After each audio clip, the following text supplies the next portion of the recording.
Hello, you guys. This is Miss Richardson. This is for the accelerated 6th grade math class. It's for the week of September 14th through 18th. You guys, we're about tomorrow we'll be halfway through the month of September. Can you guys believe it? It's crazy. This year is going to fly by. So I just wanted to make a video about what's going on this week. So let me just share my screen with you. All right, so last week we were dealing with decimals. This week we're looking at fractions. So last week, let's talk about last week for a second. So last week you had several things to do. You had to submit formative assessments for adding and subtracting decimals, multiplying decimals, and dividing decimals. So guys, you got to make sure you keep up with those assignments, okay? Don't get behind. And then you guys actually did your mid-module check last week as well. So that's quite a few grades in 1 week. So make sure you're staying on top of things, all right? All right, so this week, make sure I'm looking at the right class. This week, you guys are going to be dividing regular fractions, and then you're going to be dividing with mixed numbers. All car riders come to the front of the school. All car riders come to the front. It's the end of the day here in the building. All right, next, I'm giving you 2 days to do unit cubes and volume. So that's a 2-day lesson. And then your test is going to be, your first unit test is next Tuesday the 22nd. So you guys are going to take your module 1 practice test. Then next Monday, the day before your test, I'm going to have another Zoom meeting, and I want all of you to come because we are going to have a Zoom review for your test. I think I'm giving you the right dates. Let me double check my calendar. So Monday, the 21st is when we're going to review. I think I said that. Monday, we're going to review on Zoom, and then your first test is next Tuesday, the 22nd. All right, so make sure you guys come to all Zoom meetings. Now that one's not one of our regularly scheduled ones. I'm trying to have all of our regularly scheduled Zoom meetings on Tuesdays at 1 o'clock and Fridays at 10 o'clock. But next Monday, we'll have a special meeting just for the accelerated class. All right, so let me just stop sharing this screen, and then I'm gonna bring up my whiteboard. And I just want to introduce you to dividing fractions. So hopefully you've done this before, so this is not brand new. So let me find, there we go. All right, so dividing fractions. So hopefully you guys have heard the phrase, keep it, change it, flip it. It almost looks like KFC, right? Kentucky Fried Chicken. But think of this as Kentucky Chicken Fried. And so every time we divide fractions, we're going to keep the first fraction. We're going to change this division to multiplication. And then we're going to flip the second fraction. So this is our original problem. What's 1/2 divided by 3/4? So we're going to keep it, change it to multiplication, and flip. We want to find the reciprocal of 3/4. We're going to flip it so it's 4/3.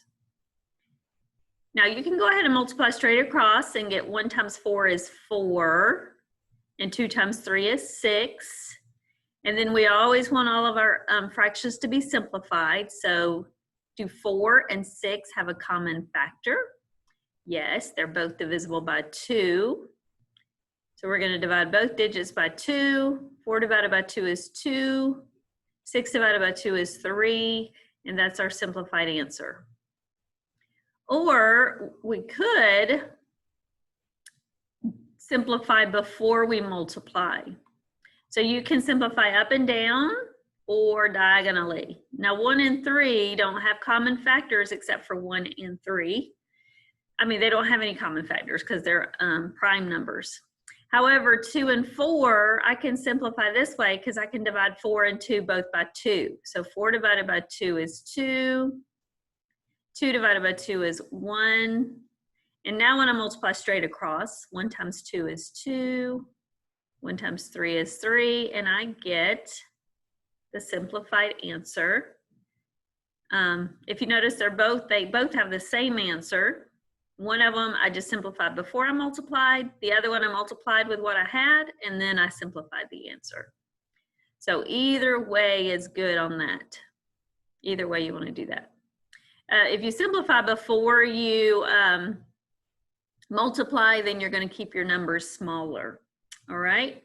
All right. So let's do another couple of those. I want you guys to practice by yourselves, and then I want you to check your answer. So I'm going to give you 2/3. Oh, sorry, my phone's ringing. 2/3 divided by, let's do 4/5. And then I want you to try 1/3 divided by 5/6. All right, pause the video, try those on your own, and then come back. All right, did you try it? I hope so. All right, so don't forget, we're going to keep it, change it, flip it.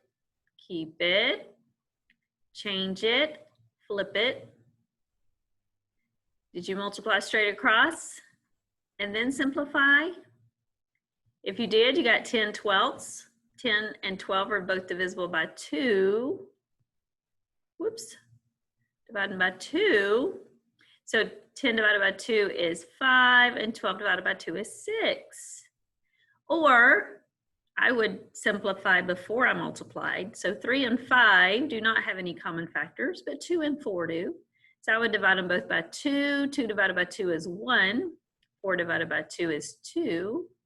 So then if I multiplied straight across, I get 1 times 5 is 5, and 3 times 2 is 6. That's my final answer.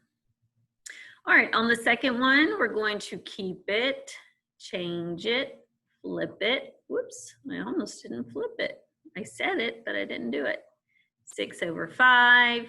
Multiply straight across, I get 6/15. Those numbers are both divisible by 3. And I would get 2/5. Or if you simplify before you multiplied, you can divide 3 and 6 both by 3. 3 divided by 3 is 1. 6 divided by 3 is 2. And now if I multiply straight across, I get 1 times 2 is 2. And 1 times 5 is 5. So I would have got that answer either way. Awesome. All right, so now we're going to add mixed numbers.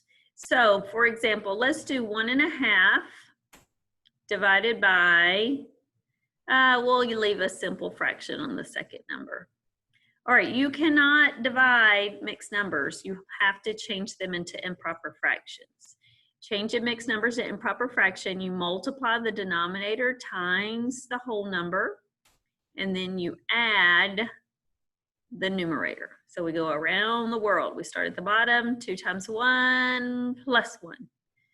2 times 1 is 2, plus 1 is 3. So 3/2. So now, can we divide yet? Not yet. Now we have to keep it, change it, flip it. So does 2 and 5 have any common factors? No. What about 3 and 4? No. So we're just going to multiply straight across. So 3 times 5 is 15. 2 times 4 is 8. All right, so now we got to turn this improper fraction back to a mixed number. So we're dividing the top number by the bottom number. How many times will 8 go into 15? Only one time. 1 times 8 is 8. When I subtract, I have 7 left over. So I take my remainder and I make it my numerator. So my whole number is 1. My remainder becomes my numerator, and my denominator stays the same. So 15/8 is the same as 1 7/8. All right, so did you get that? We had our improper fraction. We had to change it. I'm sorry, we had our mixed number. We had to change it to an improper fraction. Then I wrote out the division problem, and now we're ready to keep it, change it, flip it. All right, so how about 3 1/3 divided by 2 5/6? All right, so we're going to turn our mixed numbers into improper fractions. So 3 times 3 is 9 plus 1. 3 times 3 is 9 plus 1 is 10/3. 2 times 6 is 12. 12 plus 5 is 17. 6 times 2 is 12 plus 5 is 17. So we have 17/6. Now what do we do? Now we keep it, change it, flip it. All right, so let's look at 10 and 17. So do they have any common factors? No, 17 is prime. What about 6 and 3? Can I divide them both by the same digit? Yes, by 3. So 3 divided by 3 is 1. 6 divided by 3 is 2. All right, so now we're going to multiply straight across. 10 times 2 is 20. 1 times 17 is 17. So we're going to divide the top by the bottom. How many times was 17 going to 20? Only one whole time, with how many left over? With 3 left over. 3 becomes our numerator, and our denominator doesn't change. So 1 3/17. All right. I'm going to write one. I want you guys to pause the video, and I want you to try it on your own. All right, so everybody try this one. Say 5 4/5 divided by, 1 1/3. Everybody pause me and try that, please, and then come back and check your answer. All right, so we're going to do 5 times 5 plus 4 is 29. 29/5 divided by 1 times 3 is 3 plus 1 is 4/3. So now we're ready to keep it, change it, flip it. I can't simplify anything. So 29 times 3 is what? Let's see, 29 times 3 is 27, 6, 7, 8. Did you guys get 87? I think I did that right. 87 over 20. Well, how many times will 20 go into 80? 20 goes into 80 4 times. 4 times 20 is 80. So the difference is 7. 4 7/20. Ooh, my lights went out. Okie doke. All right, so that is dividing simple and mixed numbers, simple fractions and mixed numbers. All right, very good. So let me go back to the page, because you have a little project this week and I want to show you it. All right, so after your division of fractions, you don't have an assessment. And then you guys have a little assessment at the end of division with mixed numbers. And then you have unit, cubes, and volume, and then it's not a rocket ship. It looks like a little paper with a pencil. That means you have to submit something that you have done, you've created. All right, so I'm gonna go into the unit, cubes, and volume lesson.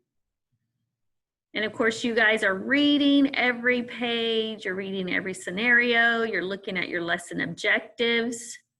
You're clicking on every link that you can click on. You're trying all of your example problems. You are not sure what is a unit, so you go here to find out. You watch this video. You're not skipping anything. You're reading every single page. You're trying the example problems. Y'all are gonna get tired of me saying that, but I'm gonna have to keep saying it because some of you are tempted to jump right into the lesson, the quiz at the end. All right, go through all of this, all of those formulas, the step-by-step directions, the practice problems. All right, so now on page 6 of 7, you're going to see your lesson objectives. That's when you ask yourself, can I do all these things? I had 3 objectives. Can I meet all those objectives? Do I know all the vocabulary? Could I re-explain the summary to someone if I was trying to teach them that? You have an option of printing your lesson review guide for your notes. So now we're going to be on page 7 of 7. Now 7 of 7 tells you what your assignment is, what you have to submit for that little paper with a pencil. This is what you're actually submitting. It says, read each option to decide if you will work on this individually or collaboratively. Now, the only way you guys can work collaboratively if you know another student that's in this class. So not just 6th grade math, but they have to be in this 6th grade accelerated math. There's only 19 of you. I can't name other students. What will be everybody come? I'm not allowed to name other students' names, but if you know someone in this class that you can work with and you guys can text or call each other, that's okay with me, but you both have to submit this little mini project. It says if you choose to work alone, you're going to complete project option 1. If you choose to complete your project collaboratively, you and your partner both need to complete project option 2 and submit all parts. It is time to get the fish food ready for the marine life rescue missions. Over the last month, Penny's class has collected fish food in a variety of boxes. In order to ship the food, you are going to help Penny and her classmates. They are going to pack the small cubes of fish food into shipping boxes that are large, rectangular prisms. So if you're working by yourself, you're going to go to option 1, project option 1. If you and someone else in this class want to work together, you're going to pick project option 2. Now, like I said, you have to submit this next to the little paper pencil. You're going to go there and you're going to click submit, and it's going to tell you that you can either submit it by creating a text entry. You can have something on paper, take a picture of it and upload it. You can record yourself explaining the problem and answering all of the individual questions. All right, so let's go to option 1. It shows you a couple of boxes and their dimensions, and then it asks you questions. So however you decide that you're going to submit this, either you're going to print this paper off and you're going to write the answers on it, you're going to write your answers in complete sentences using correct capitalization and punctuation on a piece of paper. But make sure you answer both of these questions under part 1. Make sure you answer both of these questions under part 2 and show your work. Complete sentences, you guys. Part 3, you're answering these questions. You're doing exactly what it says. Find the volume of the shipping box using the 2 methods and show your work. Number 2, explain using words how both methods provide the same measurement of volume for the shipping box. All right, and then it says you're done. So what to submit? So you're going to name the assignment however you submit it. You're going to name it, make sure your name is on it. You're going to submit it. I'll show you in just a second. And then I even have a rubric here that tells you exactly how I'm going to grade it. Okay? All right, so let me go to the next page where you're actually submitting it.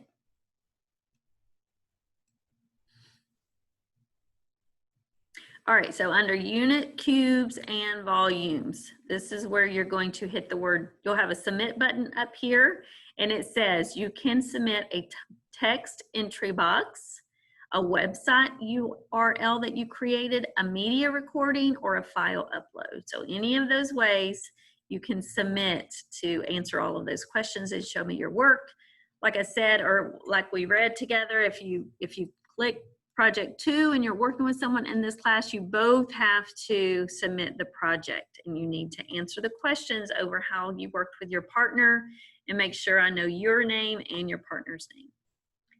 All right. So I think that's all I wanted to share with you. So that's why I gave you 2 days to do units and volume, because one day is the lessons.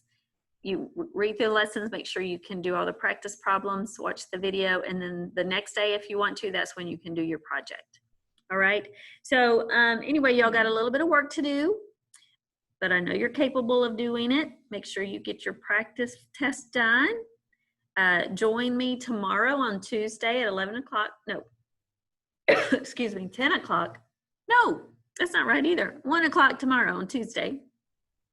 And then we're going to have another special Zoom meeting next Monday just for review for your test, which is Tuesday. So let me know if you guys have any questions, any concerns, anything you're not sure about, and I will explain it to you. So I will see you guys on Tuesday, tomorrow. All right, y'all have a good day. Bye.